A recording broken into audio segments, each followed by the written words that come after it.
বছর ধরে এইসব করবেন। সবাই লোক চোর, সবাই চোর, আমি সাধু, এটা উনি করবেন। আবার ভোটের সময় বলবেন আমি 294টাতে প্রার্থী। আবার পার্থ যখন চুরি করে ধরা পড়বে, পার্থদা চুরি করতো আমি জানতাম। মুখ্যমন্ত্রী 26-এর ভোট শুরু করেছেন। এখন তিনি অনেক কিছু করবেন, বলবেন আমি কিছু জানতাম না।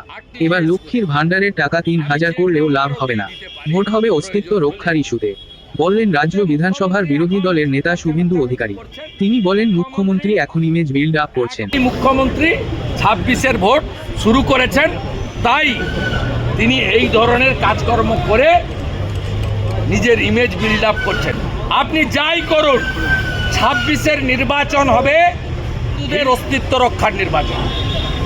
আপনি লক্ষ্মীর ভাণ্ডার 1000 টাকাকে 3000 করলেও আপনাকে ভোট দেবে না, আমি আপনাকে